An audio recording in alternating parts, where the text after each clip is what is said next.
pessoal, bem-vindos a mais uma sessão Trashback da Trasheira Violenta. Eu sou Osvaldo e hoje vamos falar de O Gabinete do Dr. Caligari, de 1920. O Gabinete do Dr. Caligari é um filme alemão, fez parte de uma leva que rolou lá no período entre guerras, que fizeram parte do movimento expressionista que teve forma em várias vertentes da arte, incluindo o cinema. E eu acho que eu tinha que falar dele em algum momento no canal esse ano, porque não é sempre que um filme completa 100 anos de idade. Não só isso, como esse filme também pode ser considerado o primeiro longa-metragem de terror e um dos primeiros filmes do gênero no geral. Antes até tinham filmes que brincavam com o macabro. Esses filmes mudos dos anos 10 ou até de antes, os Georges Méliès da vida, que faziam vídeo de casa assombrada para fazer uns efeitos de coisa mexendo sozinha, esse tipo de coisa. Mas o Dr. Caligari foi o primeiro longa com uma história de terror mesmo. E Dr. Caligari começou como uma ideia de dois roteiristas que misturaram um monte de influências. Uma apresentação de hipnose em um circo. Um deles achou que tinha sido testemunha de um assassinato que ele viu nas notícias. Esse tipo de coisa. E a história que eles escreveram foi bem simples, na real. Um dia, um artista viajante conhecido como Dr. Caligari para em uma cidade alemã, e a grande atração que ele está mostrando para as pessoas é o Cesare, um cara que está dormindo há 23 anos e que ele consegue fazer acordar e virar um sonâmbulo. O Dr. Caligari então começa a mandar o Cesare matar umas pessoas por aí. Esse outro cara, chamado Francis, começa a suspeitar dessa trama e começa a investigar qual é a desse Dr. Caligari. E claro, o filme foi feito há 100 anos atrás e o cinema era completamente diferente,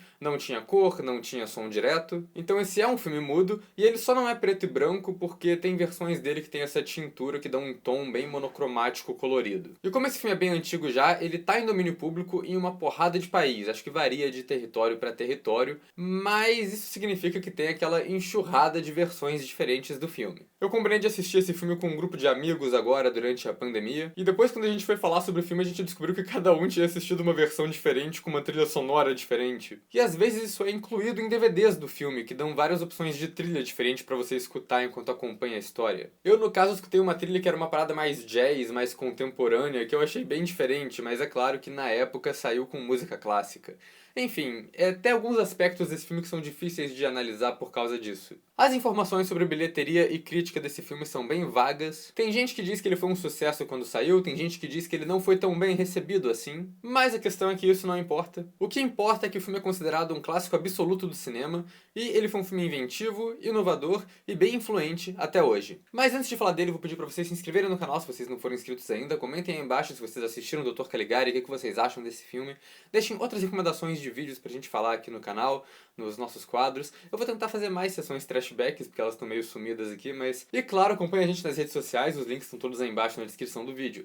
E claro, eu já vou deixar também um aviso de spoiler, porque né, o filme saiu há 100 anos, acho que já passou muito tempo da data de validade de spoiler pra esse filme. E pra falar desse filme, eu acho que eu vou retomar um pouco aquele modelo das sessões trashbacks mais antigas, que eu passava a trama toda primeiro e depois começava a comentar mais os aspectos técnicos. Então vamos fazer isso e vamos nessa. Esse filme surgiu nessas décadas do começo do cinema, quando o cinema ainda estava se descobrindo como uma forma de arte, estava inventando a sua linguagem própria, e por isso eu acho que o estilo desse filme é mais como se ele fosse uma peça de teatro. O roteiro é dividido em 6 atos, igual uma apresentação de dança ou até uma peça de teatro mesmo, e ele tem uma história de armação. A primeira parte é esse jovem que é o protagonista, contando sobre como ele se casou com a mulher dele, fala que é uma história esquisita, e essa é a deixa pra ele contar essa história pra quem estiver ouvindo. É o tipo de coisa bem Lovecraft até, que a história principal do filme é um relato que está sendo contado de uma pessoa pra outra pessoa. Só que Lovecraft era contemporâneo desse filme, né, então vai ser meio complicado fazer comparações nessa análise,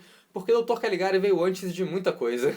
Enfim, a trama não tem muita complicação além do que eu já falei. É o Dr. Caligari chegando nessa vila com a exibição dele, e a primeira parte é ele lidando com os caras burocratas da cidade para ele conseguir a permissão dele de mostrar a criatura. E no dia seguinte o chefe burocrata da cidade aparece morto, e a exibição do Caligari abre, atraindo todo o público local. A história então muda o foco para um trio de amigos que é Francis, Alan e Jane. Tem um triângulo amoroso rolando ali, que os dois caras querem ficar com a mina, mas eles são cavalheiros sobre o assunto e só falam tipo, tipo, quem ficar ficou e é isso daí. Eles vão lá então ver qual é dessa exibição que tá rolando lá na cidade. E como eu disse, é esse moço chamado Cesare, que é um sonâmbulo que tá dormindo a vida toda, e o Dr. Caligari acorda ele pra galera ver. E é engraçado que aí entra um pouco da diferença da época que foi lançado. Quer dizer, isso pode ter sido assustador pra alguém dos anos 20. O Cesare tem um visual meio macabro, que acho que é meio macabro até hoje. Mas é engraçado pensar que o Dr. Caligari atraiu o pessoal lá pra barraca dele falando: "E aí, rapaziada, bora ver um sonâmbulo?" Eram os anos 20, né? Não tinha TV, mal tinha cinema, tinha rádio, eu não sei se tinha rádio, não verifiquei. Mas porra, com certeza tinha um sonâmbulo lá no Circo da Vila pra entreter as pessoas. Mas dando crédito pra ele, o Cesare não é só um sonâmbulo que acorda e acabou. Ele também é um vidente e o que acontece é que o Alan acha pertinente perguntar pro Cesare quando que ele vai morrer. E a resposta dele é: "Tu vai morrer hoje, amigo, rodou." Porque aparentemente os sonâmbulos eram um aplicativo da hora da sua morte dos anos 20. Olha essa comparação aí. Naquela noite, então, o Cesare mata o Alan e quando o Francis descobre, ele suspeita que é o Dr. Caligari por trás disso e jura que vai investigar o que aconteceu. E agora fica interessante porque é um filme dos anos 20 fazendo uma trama de investigação, batendo em vários pontos de trama recorrentes em filmes que a gente vê até hoje. O principal é esse aspecto da dúvida. O protagonista tem certeza de que o Caligari está por trás dos assassinatos. Mas na metade do filme aparece um assassino aleatório conveniente na cidade que os policiais tacam na cadeia e consideram o caso encerrado. Então o protagonista tem que investigar o Caligari sozinho. Tem uma cena bem de filme clássico de monstro também, que é quando o Cesare sequestra a Jane e o povo da cidade todo vai atrás dele em uma multidão, que é uma coisa bem Frankenstein da Universal, que foi feito uma década depois desse filme. A trama segue coerente o filme todo, mas quando vai chegando pro final, ela vai tomando umas viradas e ficando progressivamente mais surreal. Enquanto a moça foi sequestrada, o Francis ficou a noite inteira observando a janela do Dr. Caligari e viu o Cesare com ele lá na cabana dele. Então, como o Francis estava vendo onde ele estava a noite toda,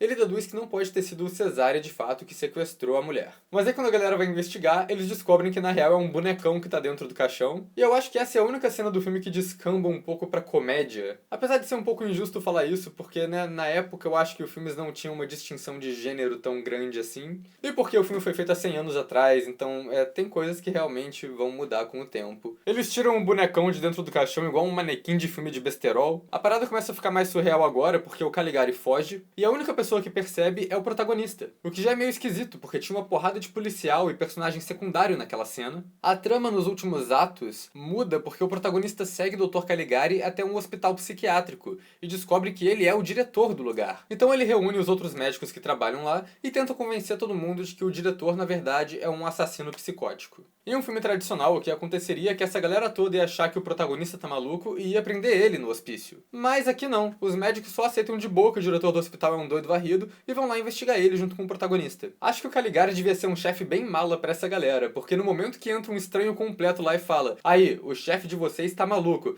eles só falam: "Pô, beleza, bora prender o filho da puta então." Dos clichês de filme de terror que Dr. Caligari inaugurou há 100 anos atrás, acho que o mais gritante é o famoso livro conveniente. Vamos ressuscitar essa PNG aqui do canal. Porque até esse final de filme, o Caligari parecia não ter muita motivação.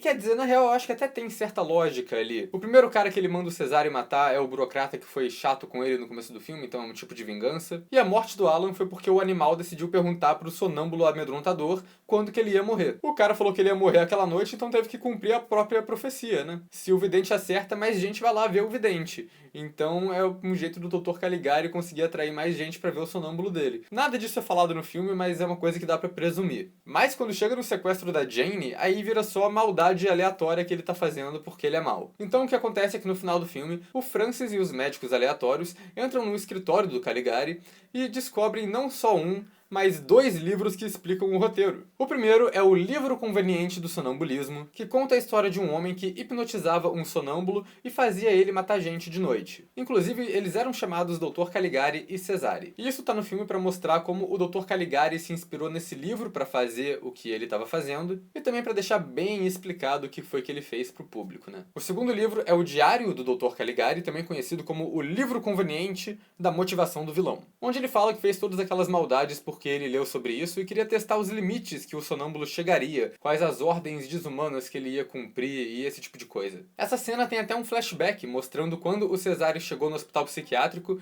e como o diretor surtou e se transformou no Dr. Caligari da história. De novo, outro clichê inaugurado há um século atrás, o flashback explicativo no fim do filme. Depois disso, o diretor do hospital é preso e, teoricamente, o filme acaba. Só que tem uma última reviravolta que nega o final feliz do Francis. A história de armação, que era ele contando essa história toda pra outro cara, na real se passa no hospital psiquiátrico e o Francis é um dos pacientes que está sofrendo de alguma desilusão e inventou essa história toda com o diretor do hospital, que é o Caligari, e com outros pacientes, que são o Cesare e a Jane, que são visivelmente diferentes de como eles foram interpretados nessa história que ele contou pra gente. Então o filme termina de fato com o próprio Francis sendo o louco preso no hospital psiquiátrico. Tem todo um significado por trás desse final e do porquê que ele tá no filme, mas eu vou falar disso mais tarde aqui no vídeo. Primeiro eu quero falar sobre a técnica e o visual do filme, que eu acho que são o principal motivo dele ser considerado um clássico do cinema hoje em dia. Começando pela direção, que foi feita pelo Robert Wayne, um diretor relacionado ao movimento expressionista. E claro, a direção é limitada porque ela foi feita há 100 anos atrás, no início do cinema. O filme não tem movimentos de câmera, até porque uma câmera na época devia ser do tamanho de uma caminhonete, e ele é gravado quase como uma peça de teatro mesmo. É sempre um plano estático e às vezes planos muito longos. Pega, por exemplo, toda a cena de apresentação do Cesare, que é um plano bem longo do Caligari pegando o caixão, abrindo o caixão, e depois vai pra um close, outro plano muito longo, só do Cesare acordando e abrindo os olhos. E isso é usado pra criar tensão também. A cena que o Cesare invade o quarto da Jane enquanto ela dorme é sensacional. É a Jane dormindo na frente do plano, e você vê o Cesare lá atrás, entrando no quarto e andando lentamente até ela, em um plano bem longo também. O filme também tem aqueles aspectos que você já espera de um filme antigo desses. Tem uns jump cuts esquisitos no meio do filme, porque às vezes alguns quadros foram cortados, seja lá por que motivo. Tem aquele efeito meio Looney Tunes, do quadro fechando em alguma coisa, que era usado para desviar nossa atenção para um elemento específico da cena, já que na época não tinha zoom ou algum outro recurso mais elaborado, mais dramático. E tem também a cor do filme, como eu já mencionei, que dependendo da versão que você assiste, ele não é necessariamente preto e branco. Ele tem aquela colorização monocromática que é feita para mostrar a hora em que a cena se passa. Amarelo representa dia, azul representa noite, por aí vai. Então ele é um filme bem limitado pela tecnologia da época que ele foi feito, mas isso não significa que a direção não tenha sido criativa e, na verdade, tem uns recursos bem legais que eles fazem aqui. Tem uma cena que um assassinato é mostrado pelas sombras na parede, que é uma técnica bem recorrente no terror até hoje, que a galera faz pra economizar nos efeitos. Tem um plano estático do ponto de vista do personagem principal, quando ele tá vigiando a janela do Caligari. Eu achei ousado ter um plano subjetivo em um filme tão antigo e com uma câmera tão limitada. E tem uma cena ótima quando o Caligari começa a surtar no final, e começam a aparecer várias escritas na tela e ele meio que tenta interagir com elas. É um jeito bem visual de mostrar a loucura dele e não deixa de ser aquele efeito After Effects dos anos 20, né? E claro, outro elemento importante de filme mudo são as atuações. Porque em filme mudo, principalmente no expressionismo, os atores tinham que passar muita emoção. Então tem essa coisa mais exagerada e bem teatral nas performances. E eu acho legal isso porque esse é um filme mudo, as falas todas passam em cartelas, mas tem cenas aqui que não passa cartela nenhuma porque elas são desnecessárias. Você não precisa delas para entender o que foi falado naquela cena. Quando o Francis conta pra Jane que o Alan morreu, você sabe tudo que foi dito ali só pelo contexto e pela reação que ela tem. Mas o que chama mais atenção no filme é o estilo de arte, o design de produção e de cenários. Começando que o filme foi gravado inteiramente dentro de um estúdio, nenhum cenário externo dele é de verdade. O que é bem óbvio, né? Porque não só a cidade no fundo, no começo do filme, é obviamente uma pintura, como todo esse estilo expressionista do filme faz cenários distorcidos, com proporções esquisitas e ângulos tortos. Isso tanto nos cenários externos quanto nos internos. Todas as casas têm portas e janelas tortas e todos os itens que estão em cena são esquisitos de alguma forma, tipo a cadeira bizarra que tem na casa do Francis, ou todo o visual surrealista da prisão, que parece uma caverna muito esquisita. E isso acaba passando um significado visual também. Por exemplo, quando o Caligari vai ser atendido pelo burocrata da cidade e ele tá sentado em um banco alto demais e fica ali naquela posição de poder em cima do Caligari. E o que eu acho mais legal desses fundos desenhados é que às vezes eles são, obviamente, uma pintura, mas às vezes você acha que é uma pintura chapada ali atrás, até os personagens começarem a andar por ali e você percebe que aquilo tem uma profundidade, que aquilo é um cenário de verdade. E isso acontece também porque o cenário foi feito para parecer bem artificial, já que em muitos dos casos casos, os rastros de luz e sombra foram pintados no cenário, ao invés de ter sido feitos com iluminação de verdade. O que pode ter sido o estilo, claro, mas também pode ter sido a limitação técnica da época. E no final tudo acaba servindo pro estilo do filme. Eu acho que cada plano geral que acontece aqui daria pra fazer um quadro pra pôr na parede. Talvez de algum lugar esquisito, meio fora da norma, mas dá pra pôr na parede de algum lugar. E todo esse cenário distorcido e artificial tem um propósito na trama também. Já que no final a gente descobre que o filme todo foi a representação de uma história que tem um homem louco contando pra gente, isso mostra meio que o ponto de vista dele, e acaba encaixando também com uma proposta do movimento expressionista, novamente, que é esse olhar subjetivo. Você poder distorcer a realidade pra mostrar como se fosse a visão de um personagem que tá ali, indo meio que no emocional dele, de como ele enxerga o mundo, esse tipo de coisa. E os dois personagens que têm a caracterização de figurino mais expressionista do filme são, naturalmente, o Cesare e o Dr. Caligari. O Cesare é icônico, ele virou uma das imagens mais famosas de filme e ele parece ser um pouco inspirado no Drácula até, já que tem esse lance dele atacar as pessoas de noite e dormir em um caixão de dia. Já o Dr. Caligari é aquele clássico visual de vilão de desenho. Mas é aquilo, né? Talvez ele tenha ajudado a moldar esse arquétipo de personagem. Porque até onde eu sei, o visual dele foi feito original para esse filme, e pelo que eu li na internet, ele foi inspirado no Arthur Schopenhauer, o filósofo alemão.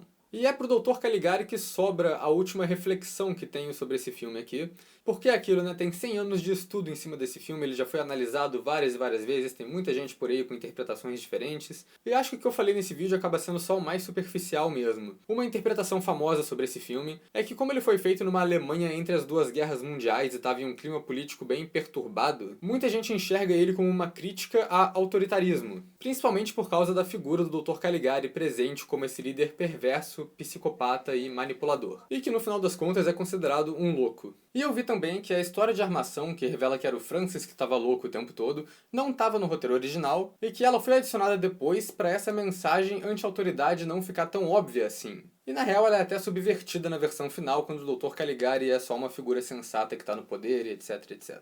E assim o governo alemão não ia implicar com a versão final do filme. Bem, gente, então é isso que é o Gabinete do Dr. Caligari. Talvez o primeiro longa-metragem de terror já feito. Com certeza foi bem inventivo pra época e merece o seu posto como o clássico absoluto do cinema. É um filme que foi feito há 100 anos atrás, mas que é bem influente até hoje, e que é bem impressionante ainda. Fica a recomendação aí pra quem ainda não assistiu, e é isso, pessoal, até a próxima.